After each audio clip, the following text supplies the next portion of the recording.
Webale nnyo omusumba Alaze Bugingo.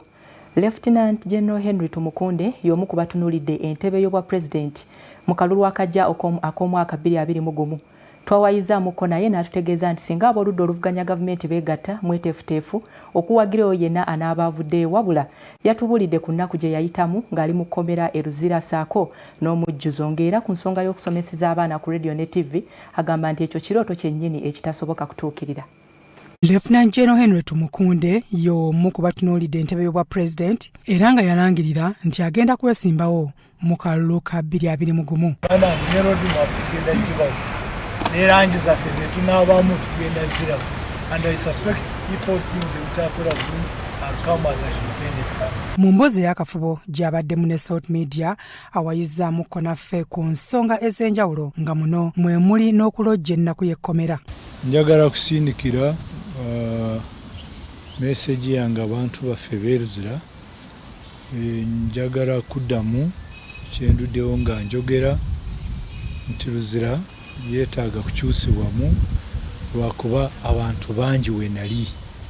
So singa kati nga bwe tutandise kufuna covid mu bantu nina okutya nnyo nti kasita covid eyingira Luzira tujja kufuna ekizibu. So ekyo kyenandisookeddeko. Ekyokubiri, abantu Luzira banyaniriza nnyo. Agamba omujjuzo mungi mu makomera era nga kino kiva ku kuba nti teriyo balooya bamala wabula n'ategeeza nti ye ng'omukulembeze ayina bingi byayiza okuva mu kkomera. For example, ku kimu kye nasanga mu Luzira, abaana bangi bali Luzira lwakuba tebalina busobozi bw'okwefunira balooya. Now ekyo kireetamu okubanga bakola pre-bargain ne rumande zibeera mpanvu.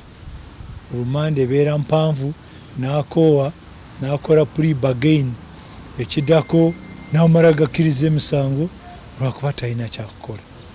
Now nze mbadde ndowooza twongera maanyi mu by'okuhayaringa balooya b'okuyamba bannayuganda abatasobola kwefunira balooya. N'ekikusomesa bw'oba ovaayo oyagala kukulembera abanyayuganda omanye ebibakwatako ebizibu byabwe bimanyi. Engeri gavumenti gyekutemu ekintu kino ekya lockdown kati tugenda mu myezi 3 abantu tebakola. Gavumenti olowooza engeri gye respondinze ku COVID-19 eno ojogerako ki? Nze siina gwe mbulaminga ku decisions etwateekinga. Naye ku nnaku ezajjako abalala ngaba ensi endala instead of lockdown bakola slow down. Okay, ne batalookinga naye ne bakendeeza emirimu because nga batya kijja kwonoona economy. Nze mu kulaba kwange waliwo ebintu bimu oluusi bye twakolera mu panic. Kitegeerekeka okukolera mu panic. Muntu nga bwe tuli wano bwakuba masasi wano nze nawe reaction tunoonya cover. So ndowooza ezo decision zaali nnungi. Naye nze mu kulaba kwange waliwo bingi bye tusobola kukola. For example, we can innovate ekintu kya amasomero. Abaana tebateekwa kusomera mu classroom. No, we can innovate oba bakole half a day. Yes, have half the class kumacha, half the class in the evening. Ku nsonga z'okulonda okubindabinda okwa 2021 nga kwatumiddwa scientific election, Lieutenant General Tumukunde agamba n'ekigambo kyennyini ye kyamulema okutegeera era ategeezezza nti waakiri akalulu kongezebweyo. Nze mu kulaba kwange, in summary, what is a scientific election? Nange nze kasi kitegeera. Nandyagadde abo abakyogerera nnyo batunyonyole nange ntegeere. So I don't know. Naye nze kyemanyi kijjako campaign. Kati baatugamba tugende tusabe signature ku bantu nga tonayimirira 10 buli district oba mukiikirize wange, isn't it? Bw'oba oyinza otya kukiikirira gw'otamanyi. But you see ekirala kyembuuza ku bizibu byonna bye tulina mukama wange abaana tebasoma, economy eri mu bizibu bingi. Lwaki obululu? Lwaki bwe bukulembedde ebintu byonna sebo?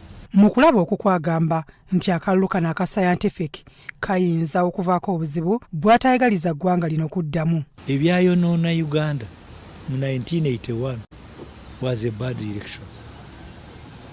Jagara kuyimbira oluyimba lw'abasajja ba Luweero byetwasangeyo. Enaku y'omunansinge tuso kulemererwa akalulu ke yakuba ewaawo tekavuddeyo emundu y'omusajja ngetuse ne tumalawo Museveni kokole obolyawo nabitujjako akalulu ke yakuba ewaawo tekavuddeyo. Ku nsonga y'okwegatta ku mukago gwa United Forces of Change, General Tumukunde akkiriziganya n'abavuddeyo okwegatta, wabula ategeezezza nti singa bonna bakkiriza okwegatta ne balonda omuntu omu okuvuganya, ye mwetegefu okubawagira. Naye nze kyange nandyagadde bwe tusobola tubeere wamu kibe nga kitufuga, because buli omu agezezaako ebyema byabalema. So I would rather tubeere wamu, naye bwe kirema, for me, I intend to take it on. Yeebaziza Salt Media olw'empeereza yaayo era n'ategeeza nti Salt yamuyamba nnyo mu biseera we yali mu kkomera e Luzira. Nafuna obudde okulaba Salt TV nga ndi Luzira, ate abaana Luzira bagiraba nnyo.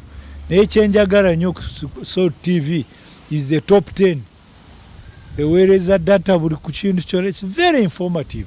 Byatumwebaze Godfrey ne Elias Sajjabi ku Salt TV Omunnyo. Kama Katonda mulungi kati Salt TV, Salt FM, munnyo mu buli nnyo.